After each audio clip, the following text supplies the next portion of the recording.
All right, let's get philosophical. Today we're taking a deep dive into temporal logic. Sounds intense. It can be, but don't worry, you asked for this deep dive, and we're going to make it fun, I promise. Especially for you, since you're coming at this with a philosophy background. That's right, we're going to assume you already know your way around a philosophical argument or two. Exactly, so no need for Logic 101 here. Instead, we're going straight for the good stuff. Yeah, the stuff that'll make you go, aha, now I can use that to think about time in a whole new way. Exactly. Think new angles on free will, determinism, the very nature of time, all those juicy philosophical problems. We're talking about taking those head-scratchers that have kept philosophers up at night for centuries and giving them a formal makeover. Ooh, a logic makeover. I like the sound of that. And to do that, we'll explore how ancient philosophical puzzles about time can be expressed and analyzed using the rigorous language of logic. Fancy. But will we also talk about things like McTaggart's A and B series? Of course, we'll even touch upon how temporal logic can illuminate different conceptions of time like those. Cool.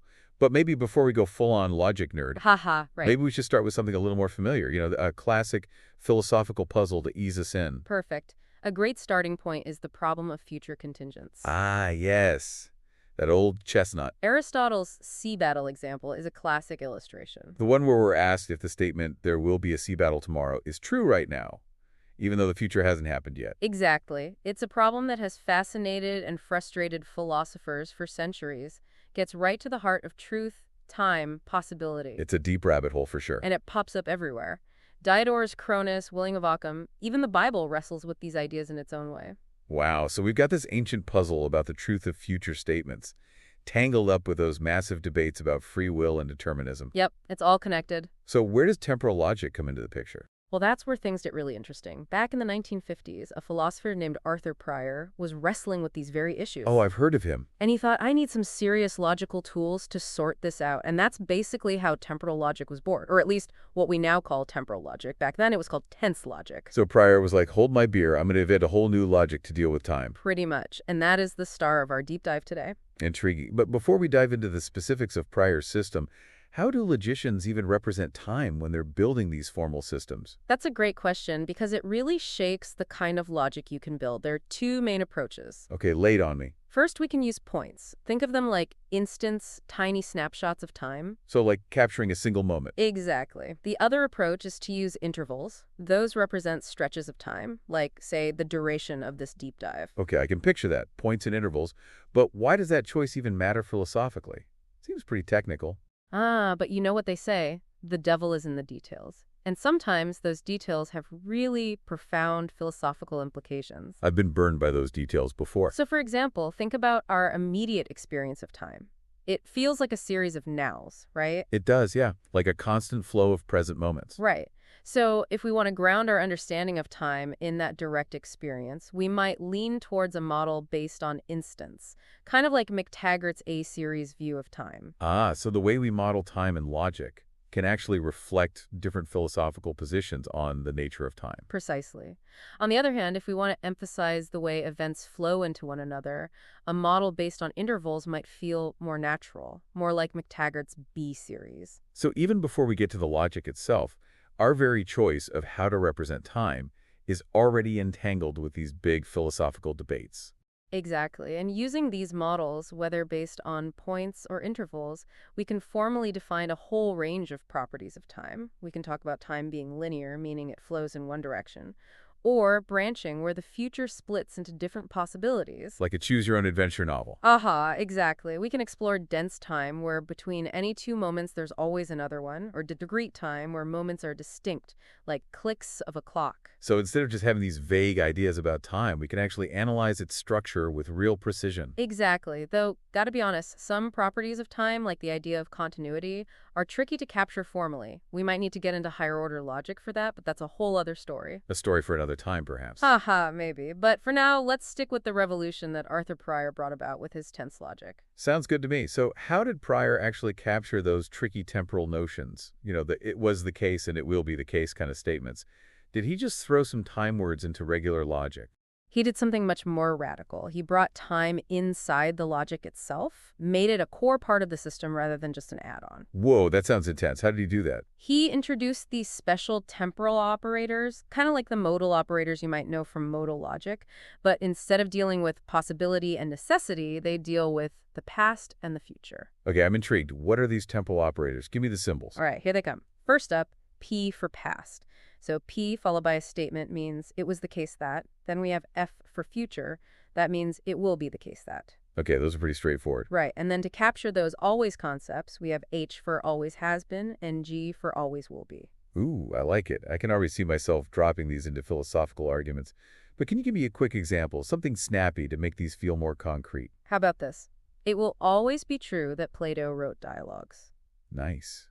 Classic philosophy example. We can formalize that in prior tense logic as G.P. Plato wrote dialogues. It captures that nested temporal relationship quite nicely, don't you think? It's surprisingly elegant. But I have to ask, how is this really different from just using regular first-order logic to talk about time? Could we do the same thing with predicates and variables and whatnot? That's where Prior's genius shines. In standard first-order logic, we usually handle time by introducing time variables and predicates like occurs at time t.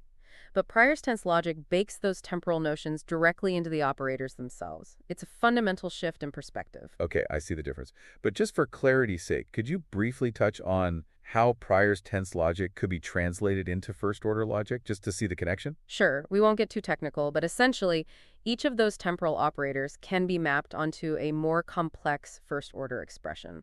The key takeaway is that prior tense logic is much more concise, and some would say more intuitive for expressing those complex temporal relationships. Got it. So we have these new tools, these temporal operators, that are now part of the logic itself. But how does this connect back to the big philosophical picture?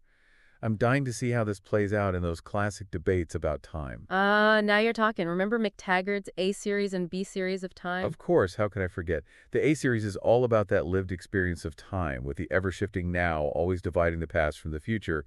The B series is more static, just a series of events ordered by earlier than and later than. Exactly. And here's where it gets interesting. Prior's tense logic, with its P for past and F for future, seems to align pretty naturally with McTaggart's A series, doesn't it? It does, yeah. It captures that tensed, present-focused perspective that we experience so directly. You got it. By choosing to work with tense logic, we're kind of implicitly embracing a view of time that's dynamic and centered on the present moment. So the logic itself has a kind of philosophical flavor baked in. It's not necessarily about taking sides in the A series versus B series debate, but recognizing that our choice of logical framework carries with it certain philosophical commitments. That's subtle but important. We're not just playing with symbols here, we're engaging with fundamental questions about how we understand reality. Couldn't have said it better myself. And it's speaking of different conceptions of time, let's bring in an operator that's especially important when we're dealing with discrete time. Discrete time. Now that brings to mind those philosophers who see time as a series of distinct, indivisible moments, like clicks on a cosmic clock. Right on. In discrete time, we can introduce the X operator. X marks the spot. It stands for next time, or sometimes tomorrow. It's hugely important in computer science, where systems often operate in discrete steps. Makes sense. But it also has philosophical implications, right? Absolutely. For anyone who views time as fundamentally quantized, a sequence of snapshots rather than a smooth flow. So X lets us hop to the next moment in time, but only if we're assuming there is a next moment to hop to. Precisely. It's like a fast-forward button on a film reel. Works great if time is structured like individual frames, but not so much if it's a continuous flow. Okay, I'm with you so far. And if we combine X with the assumption of linear time, things get even more interesting. That's where two other powerful operators come in. Since and until. Since and until. Sounds pretty familiar. We use those words all the time. Right, and they work pretty intuitively in temporal logic, too. For instance, you want to express the idea that I've been studying philosophy since I was a teenager. A true philosopher in the making. We can formalize that using the since operator as studying philosophy since being a teenager. Oh, I see. And for future statements, we can use until, like, I'll keep recording this podcast until my voice gives out. Hopefully not anytime soon. Fingers crossed. But what makes since and until especially powerful is that when you apply them to linear time, they can express any statement that's definable in first-order logic, at least as far as temporal relationships are concerned. Wow, really? So like they unlock this hidden expressive power within the logic. It's a pretty remarkable result, and it turns out this kind of linear time logic, often called LTL, is really important in computer science too. It's used for analyzing and verifying how computer programs behave over time. So the same tools we use to think about time are also used to make sure our computers don't crash. In a way, yes, it highlights how these seemingly different fields are actually connected by the underlying power of logic. But speaking of time, maybe we should shift gears a bit. Lead the way. Let's move from linear time to something a bit more, shall we say, adventurous. Ooh, I love an adventure. What are we talking about? Branching time. Branching time. That's where things get really interesting when it comes to free will, right? You bet. Branching time gives us a model where the past is linear, but the future branches out into multiple possibilities. So at any given moment, there are multiple possible futures, each represented by a different branch. Exactly. Think of it like a tree, with time flowing up the trunk and then branching out in different directions. So, does that mean we can't even talk about the future anymore, only about possible futures? That's a great question, and it really depends on how we interpret that future operator f in a branching time framework. Okay, I'm all ears. There are two main approaches, each named after a famous philosopher: Peircean branching time and Occamist branching time. Two for the price of one. Let's start with Pierce. What's the Peircean take on the future? Well, in Peircean branching time, f has a very strong meaning. It means necessarily will be. Necessarily will be. That sounds pretty absolute. It is. It means that for a statement about the future to be true, it has to be true in all possible futures. So if I say I will eat pizza tomorrow, that's not actually true in the Peircean view, because there might be some possible future where I suddenly become lactose intolerant. Exactly. In Peircean branching time, you'd have to say, it's possible that I'll eat pizza tomorrow. So every statement about the future turns into a statement about possibilities and necessity. Right, we lose that plain, straightforward future truth. That's a pretty radical way to think about the future. And it definitely puts a dent in any simple notion of determinism. For sure. But this strong interpretation of f has some other interesting consequences too. For example, one classic formula in temporal logic, IA minus HF phi, which basically implies a kind of necessity of the past, is no longer valid in Peircean branching time. Well, hold on. So we're already seeing how these formal tools can be used to analyze and even potentially challenge those classic philosophical arguments. Exactly. And it even challenges Diodorus Cronus's master argument, which relies on that very formula. Philosophy nerds, take note. Another interesting consequence is that it invalidates the principle of future excluded middle. That's the principle that says either f phi or f not phi has to be true. Wait, so that means either something will be the case or it won't. Seems pretty basic, doesn't it? You'd think so, right? But the Peircean view says, hold on, not that fast. Because there are multiple possible futures, neither f phi or f not phi is necessarily true right now. There might be some futures where phi is true and others where it's false, so we can't say for sure what will happen on this specific timeline. Okay, my head's starting to spin a little. We've got this strong modalized future in the Peircean view. What about Occamist branching time? How does that handle the future? Well, the Occamist view takes a different approach. It says truth is relative to a specific history, a particular path through those branches of time. So like we're picking out one specific storyline from all the possible ones. Exactly. And in that case, f is interpreted as on this particular timeline, will be. Okay. So in the Occamist view, if I say I will eat pizza tomorrow, I am making a claim about what will happen, but only on the specific timeline I'm currently on. You nailed it. This allows for a notion of plain future truth, even in a branching time framework. But it also raises some tricky questions about how to interpret this history or timeline itself.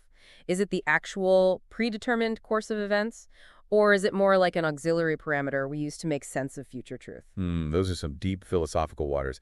And I'm sensing a connection here to those thin red line theories and supervaluationism we mentioned earlier. You're right on track. The Occamist view opens up a whole can of worms about possibility, the open future, and how language deals with these concepts.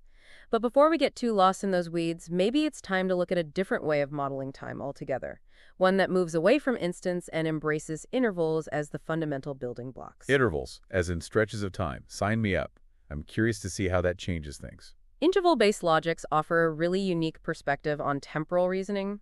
Instead of evaluating truth at individual instants, we evaluate it at intervals. So instead of saying this is true at 2 p.m., we'd say this is true during the interval from 2 p.m. to 3 p.m. Precisely. And this shift lets us capture relationships between intervals. Okay, so not just point-to-point relations anymore, but interval-to-interval relations. That makes sense. What are some of the interesting logics that have come out of this approach? Well, one of the most prominent is the HS system. It was developed by Halpern and Schuham, and it's pretty fascinating. HS, is that short for something? It's just their initials. But what makes HS particularly cool is that it uses Allen's interval relations. Allen's interval relations. I haven't heard of those. They're a set of 13 basic relations that describe how intervals can relate to each other. You have meets, overlaps, starts, finishes, and so on. 13. That's a lot. It sounds like a lot, but they're actually quite intuitive. You can even picture them with simple diagrams. I do love a good visual. And in HS logic, each of these relations gets its own operator. So we can really get specific about how different stretches of time relate to each other? Exactly. This makes it incredibly expressive. You can represent all sorts of complex temporal patterns, but that expressiveness comes at a cost. HS logic is often undecidable. Undecidable. Meaning? It means there's no algorithm that can always tell us whether a statement in HS logic is logically valid or not. It's like sometimes the logic itself leaves us with a bit of mystery. Ooh, I like a logic with some mystery. Me too, but it does make things a bit more challenging. But hey, who said philosophy was easy? Definitely not me. And speaking of challenges, are there other cool variants of temporal logic out there? Beyond the basics we've covered so far? Oh, tons. The world of temporal logic is vast and diverse. There are hybrid logics, which can actually refer to specific time points within the logic. Then there are metric or real-time logics, which add units of time to our reasoning. So you can say things like, this will happen within 5 seconds. Yeah, that's precise. Right.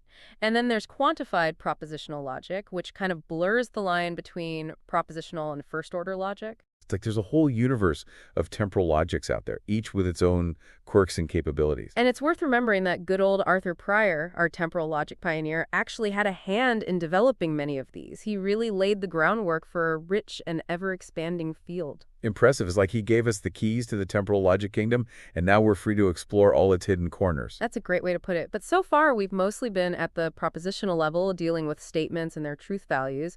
What about first-order temporal logic? How does that bring objects and their changing properties into the picture? That's what I've been waiting for. It's one thing to say, it was raining yesterday, but I want to be able to say Socrates was wet yesterday because it was raining. Get specific. Talk about things in the world. You wrote my mind. First-order temporal logic, or FOTL, takes us beyond just talking about what's true at different times. It allows us to talk about things in the world and how their properties change over time. Finally, some philosophical action. And with that action comes a whole new set of philosophical questions. Oh, I bet. Like what? Well, one of the big ones is, how do those quantifiers, the for all and their exists statements, actually work in a temporal setting? Yeah, that's a good point. If I say every philosopher writes a book, do I mean every philosopher who ever existed? Or just the ones who are alive right now? Time really complicates those quantifiers. It definitely does. And that leads to two main approaches to quantification in first-order temporal logic: presentist quantification and eternalist quantification. Present versus eternalist. Okay, I'm sensing a theme here. Those terms sound familiar from other philosophical debates. They do pop up all over the place, don't they? In this context, presentism basically means we're only talking about the things that exist right now when we use those quantifiers. It's a very present moment-focused way of thinking about existence. Eternalism, on the other hand, throws the doors wide open and says that our quantifiers encompass everything that ever existed, past, present, and future. So it's like presentism gives us a snapshot of existence at this particular moment, while eternalism gives us the whole sprawling panorama of everything that ever was, is, or will be. That's a great analogy. You've really captured the essence of the distinction. And this seemingly simple choice has some pretty significant implications for how we interpret statements, especially statements about the past or the future. Can you give me an example? Sure, let's go back to that sentence we were talking about before. Every philosopher writes a book. All right, I'm ready for round 2 with that sentence. So under a presentist reading, that sentence might actually be true. Maybe, just by chance, every single philosopher alive today has in fact written a book. But from an eternalist perspective, that sentence is probably false. After all, there have been countless philosophers throughout history, and it's highly unlikely that every single one of them managed to write a book. So the truth of that sentence can change depending on whether we're wearing our presentist or eternalist glasses when we interpret that every quantifier. Mind-blowing.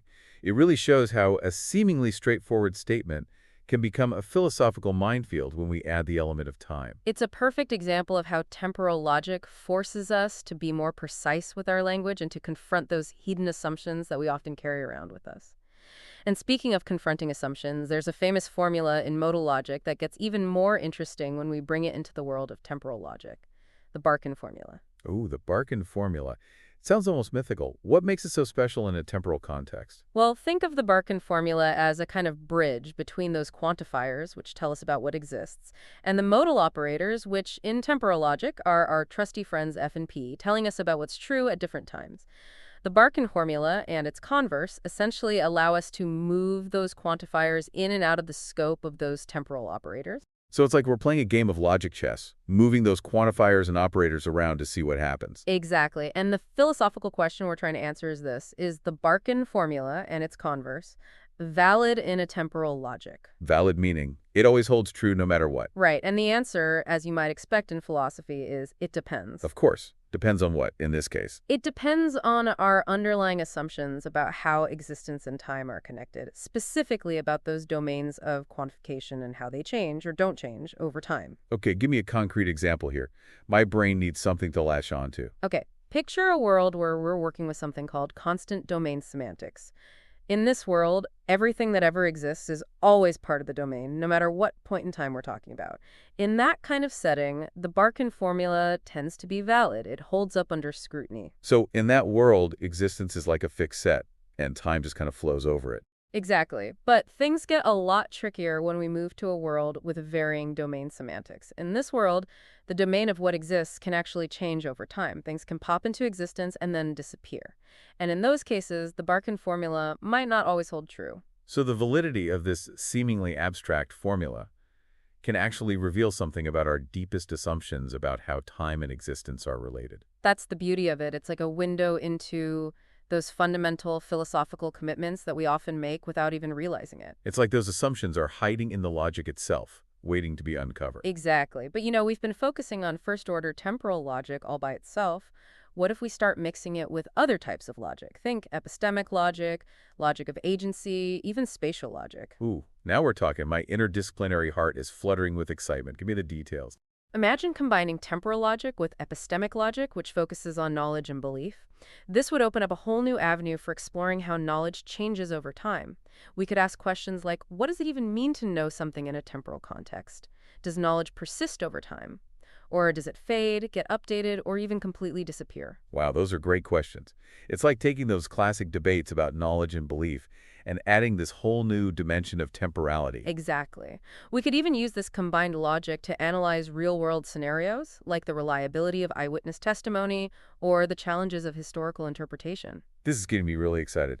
What about combining temporal logic with logics of agency? That seems like it would be super relevant to all those debates about free will and determinism that we keep circling back to. You're right on the money. By combining temporal logic with logics of agency, we can create formal systems that actually help us analyze how actions affect the future. We can explore the relationship between intentions, actions, and consequences, and even model different notions of free will within a temporal framework. This is blowing my mind. It's like we're building a whole new toolbox for thinking about these age-old philosophical problems. And to add one more layer of mind-bending awesomeness, we can even combine temporal logic with spatial logic. Whoa, hold on. Spatial logic. I don't think we've talked about that one yet. Spatial logic is all about reasoning about space and spatial relationships. Things like next to, above, inside, that sort of thing. Okay, I can see how that would be useful. But how does it fit in with temporal logic? Well, if we combine them, we get a logic that can handle both space and time. And that, my friend, is pretty essential for understanding modern physics, especially the idea of space-time as a unified concept. It's like we've gone from analyzing the tense of a single sentence to pondering the very fabric of the universe. And it all started with that simple idea of adding a temporal dimension to logic. It's truly incredible how much philosophical and scientific ground we've covered. And to think, we've only just scratched the surface. It really is amazing. But I think it might be time to start wrapping things up for today. I agree. Time does seem to fly when you're having fun with temporal logic. Looking back at this whole deep dive, what would you say are the key takeaways for our philosopher listener? I think one big takeaway is the sheer diversity of temporal logics out there. There's not just one right way to capture time in a formal system, and each of these logics has its own strengths and weaknesses, its own philosophical flavor, so to speak. We've seen how these logics can be used to make philosophical ideas more precise, to analyze arguments, and even to challenge long-held assumptions. It's like we've expanded our philosophical toolkit, giving ourselves new ways to think and argue about time and its relation to everything else. Exactly. And for me, personally, what I find most fascinating about temporal logic is how it reveals those hidden philosophical commitments that we often bring to the table without even realizing it. When we choose a particular way to model time in logic, we're implicitly making choices about what we think time is, how it flows, and how it relates to other aspects of reality. It's like temporal logic is a mirror, reflecting back our own underlying beliefs about the universe. I like that. And it's a mirror that can help us become more aware of those beliefs and to critically examine them in a way that everyday language often doesn't allow. So it's not just about finding the right logic, but about using logic as a tool for philosophical exploration and self-discovery. Beautifully put. And who knows what new insights and discoveries await us as we continue to explore this amazing field. I can't wait to find out. And on that note, I think it's time for us to say goodbye for now. But before we do, I have one final thought-provoking question for our listener. We've been talking a lot about the formal representation of time in logic. But what about our subjective experience of time? How do those formal models and operators connect to the way we actually feel the flow of time, that sense of knownness that seems so central to our lived experience? It's something to ponder as you continue your own explorations into the fascinating world of temporal logic. That is a great question. Perhaps one for a future deep dive. Until then, keep those philosophical gears turning and don't be afraid to dive deep into those logical rabbit holes. You never know what you might have ever. It really does. And this choice, this seemingly simple choice between presentist and eternalist quantification, it actually has big implications for how we interpret statements, especially this tricky statements about the past or the future. Okay, I'm starting to see this is more than just a technical detail. It's like we're getting into some deep philosophical territory here. We are, and to illustrate just how deep, let's go back to that sentence we were playing with earlier. Every philosopher writes a book. Ah, yes, our old friend. I'm ready to wrestle with it some more. Excellent. Now remember, under a presentist reading, that sentence might actually be true. It's possible that just by pure chance, every single philosopher alive today has actually written a book. But from an eternalist perspective, the odds of that being true are pretty slim. After all, there have been countless philosophers throughout history, and it's unlikely that every single one of them managed to put pen to paper, so to speak. So the truth of that sentence, that seemingly simple sentence, can actually shift depending on whether we're looking at it through a presentist or an eternalist lens. That's wild. It really highlights how even the most straightforward statements can become philosophical puzzles when we bring time into the picture. It does, doesn't it? And it's a great example of how temporal logic can force us to be more precise with our language, to really think about those hidden assumptions we often bring to the table without even realizing it. And speaking of hidden assumptions, there's a famous formula in modal logic that becomes even more interesting when we apply it to temporal logic, the Barkin formula. Okay, the Barkin formula. I have to admit, I've heard that name thrown around in philosophical discussions, but I've never really understood what it's all about.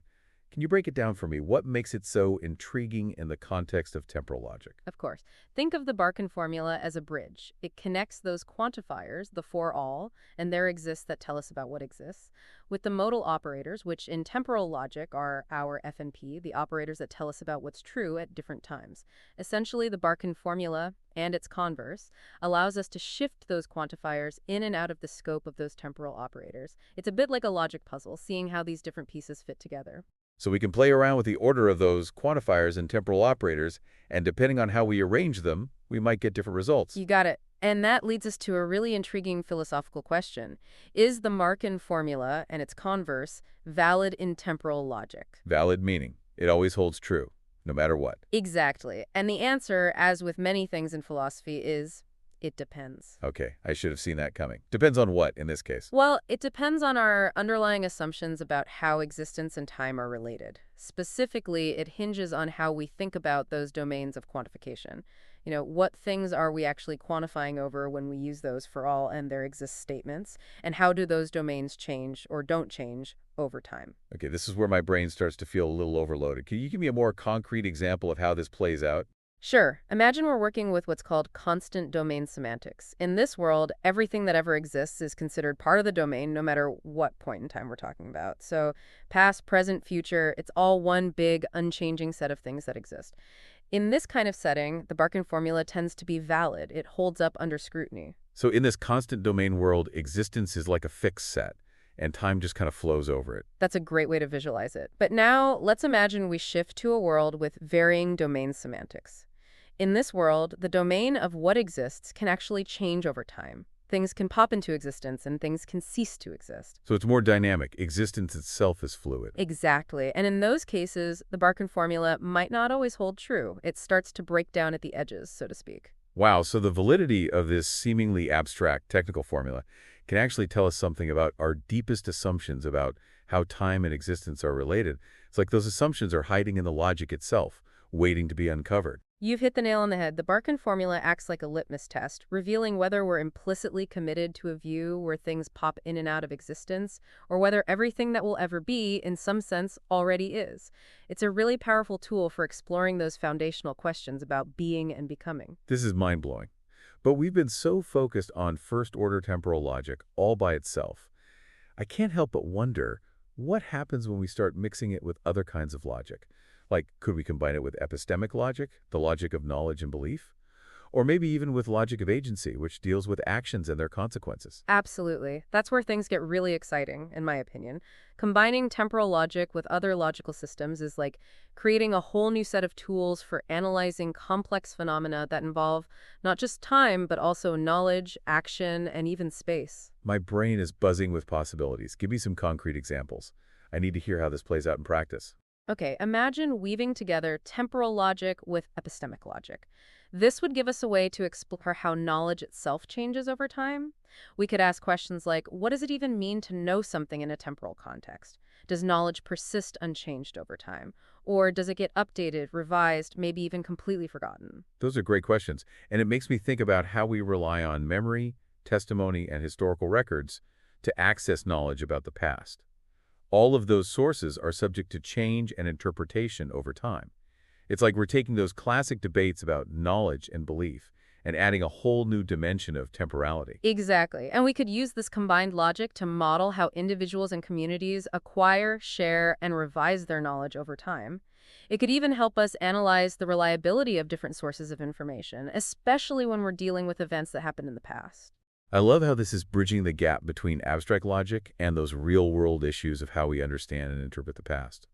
What about combining temporal logic with logic of agency? It seems like that would be really relevant to all those philosophical debates we keep having about free will and determinism. You're absolutely right. By combining temporal logic with those logics of agency, we can create formal systems that allow us to analyze how actions affect the future.